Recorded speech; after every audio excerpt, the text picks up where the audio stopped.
এখন দেখবেন সংবাদ শিরোনাম। কাল শেখ হাসিনার মামলার রায় সম্প্রচার হবে সরাসরি। দণ্ডিত আসামির সম্পদ বাজেয়াপ্ত করে শহীদ ও আহতদের পরিবারকে দেয়ার আবেদন। রাতে বিভিন্ন জায়গায় ককটেল বিস্ফোরণ, বাস, অ্যাম্বুলেন্স আর স্থাপনায় আগুন। অরাজকতা বরদাস্ত করবে না আইনশৃঙ্খলা বাহিনী।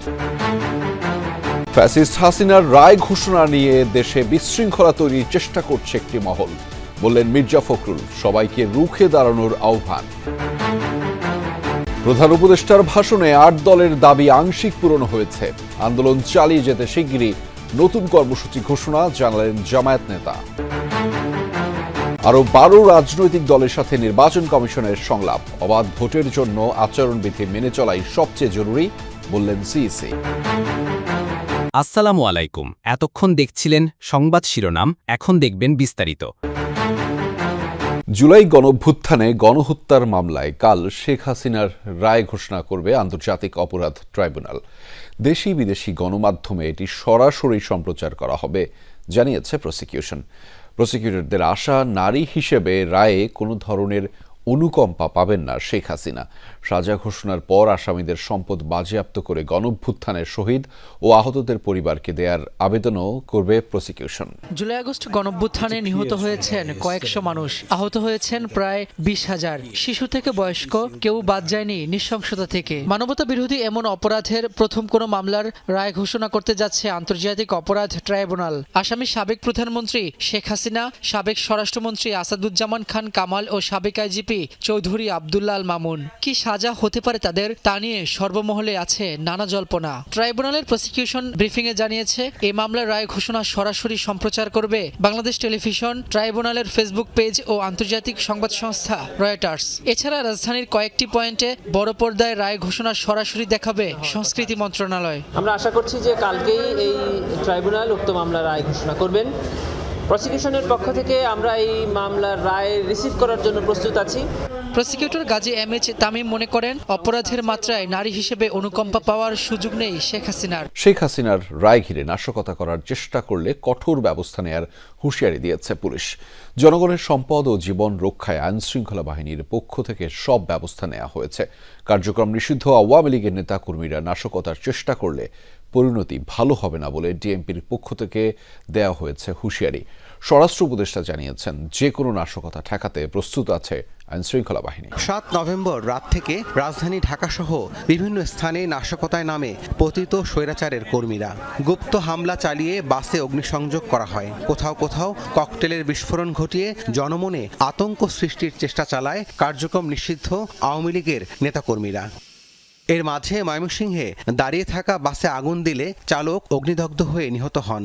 কয়েক জায়গায় ককটেলের আঘাতে আহত হন অনেকে। রাজধানীর মিরপুরে বাসে আগুন দিতে গিয়ে জনতার ধাওয়ায় পানিতে পড়ে মৃত্যু হয় এক যুবকের।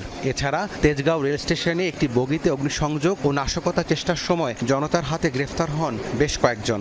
আইনশৃঙ্খলা পরিস্থিতির অবনতি ঘটাতে ককটেল নিয়ে হাতে নাতে ধরা পড়ে কেউ কেউ। ডিএমপি বলছে, নাশকতা চেষ্টার অভিযোগে প্রতিদিনই বাড়ছে গ্রেফতারের সংখ্যা। ৩ জন ককটেল তৈরির কারিগরকে কিন্তু হাতে নাতে গ্রেফতার করা হয়েছে। তো আমাদের অভিযান অব্যাহত রয়েছে। আমাদের মূল প্রায়োরিটি হচ্ছে নগরবাসীর জানমালের নিরাপত্তা বিধান করা এবং আইনশৃঙ্খলা পরিস্থিতি স্থিতিশীল রাখা। সেই লক্ষ্যে আমরা কাজ করছি এবং আমাদের নিরাপত্তা পরিকল্পনাগুলো সেভাবেই সাজানো। জুলাই গণহত্যা মামলার রায় ঘিরে কয়েকটি জেলায় যানবাহন, স্থাপনা এবং স্মৃতিস্তম্ভে নাশকতার ঘটনা ঘটেছে। দুর্বৃত্তরা অ্যাম্বুলেন্সে, ব্যাংকে, বাসে পেট্রোল বোমা ও ককটেলের বিস্ফোরণ ঘটিয়ে কিংবা আগুন দিয়ে পালিয়ে যায়। এতে আতঙ্ক ছড়িয়ে পড়ে এলাকাগুলোতে। 2 জেলায় গাছ ফেলে মহাসড়কে অবরোধের চেষ্টা করে কার্যক্রম নিষিদ্ধ আওয়ামী লীগের নেতাকর্মীরা।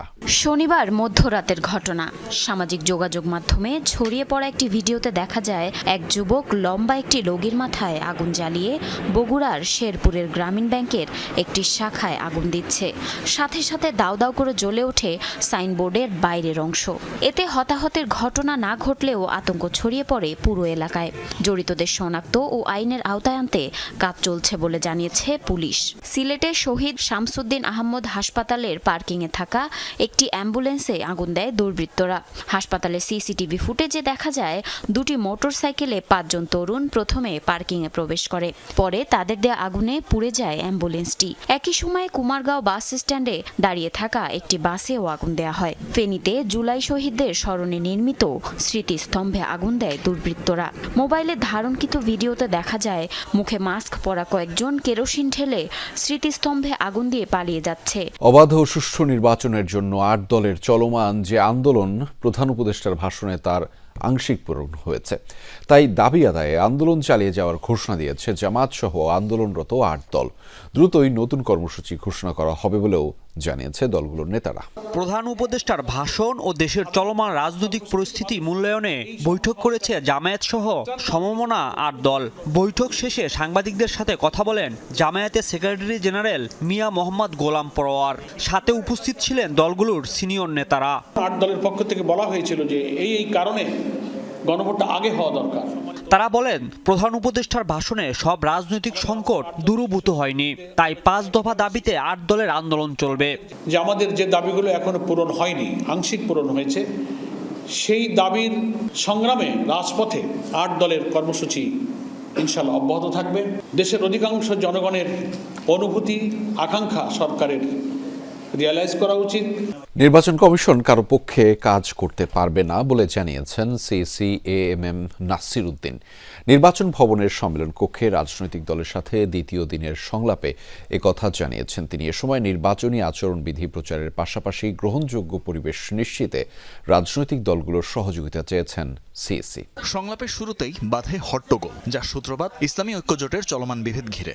দলের দুটি অংশই সংলাপে অংশ নিতে চাইলে এক পক্ষের সাথে আরেক পক্ষের বাকবিতণ্ডা শুরু হয়। এ সময় যাদের কাছে আমন্ত্রণপত্র ছিল না তাদের, অর্থাৎ দলটির সাবেক চেয়ারম্যান মুফতি আমিনের ছেলে হাসনাত আমিনীকে বের করে দেয়া হয় সংলাপ থেকে। নির্বাচন সামনে রেখে রাজনৈতিক দলগুলোর সাথে ধারাবাহিক আলোচনার অংশ হিসেবে রবিবার দ্বিতীয় দিনের সংলাপে বসে নির্বাচন কমিশন। এ সময় কমিশনের উপর আদালতের হস্তক্ষেপ ও নির্বাচনে পেশি শক্তির ব্যবহার বন্ধের দাবি জানানো হয়। আদালত বসে যদি আপনাদেরকে প্রত্যেকটা ঘটনায় ইন্টারফেয়ার করতে থাকে তো আপনাদের তো কাজ করারও সুযোগ থাকবে না। সিসি ক্যামেরার বিষয়টা একটু মাথায় রাখতে হবে। নির্বাচনে কালো টাকার ছড়াছড়ি বন্ধ করা, সোশ্যাল মিডিয়ার প্রচারের বিষয়ে নীতিমালা সুস্পষ্ট করতে হবে। বিগত নির্বাচন কমিশনগুলোর বিতর্কিত কর্মকাণ্ড সম্পর্কে বর্তমান ইসিকে সচেতন থাকার আহ্বান জানান রাজনৈতিক দলগুলোর নেতৃবৃন্দ। সেই সাথে সমালোচনা করেন একই দিনে গণভোট আয়োজনের। না ভোটের বিধান সংশোধন না করার জন্য গণফোরাম সুপারিশ করছে। সংখ্যাগরিষ্ঠ ভোটারকে বাইরে রেখে আপনারা ইলেকশন করতে গেলে সে ইলেকশন আপনারা ভালোভাবে করতে পারবেন না। নির্বাচনে কেউ পেশি শক্তির ব্যবহার করতে চাইলে নিজেরাই ক্ষতিগ্রস্ত হবে বলে হুঁশিয়ারি দেন নির্বাচন কমিশনাররা। কৃত্রিম বুদ্ধিমত্তার সঠিক ব্যবহার, অপব্যবহার না করার ব্যাপারগুলো কিন্তু বলা আছে। সো আমরা যদি একটু দায়িত্বশীল আচরণ করি সবাই, তাহলে এটার প্রভাব কমানো যাবে। হ্যাভিং সেড দ্যাট, এটা যে পুরোপুরি নাই হয়ে যাবে তা না, বরং প্রবণতা বাড়বে। আমাদের প্রায় 9 লক্ষের মতো আইন শৃঙ্খলা রক্ষাকারী বাহিনীর সদস্য মাঠে থাকবে। সিইসি বলেন, দেশের প্রচলিত আইন ও বিধিবিধান অনুযায়ী যা করণীয় তাই করবে কমিশন।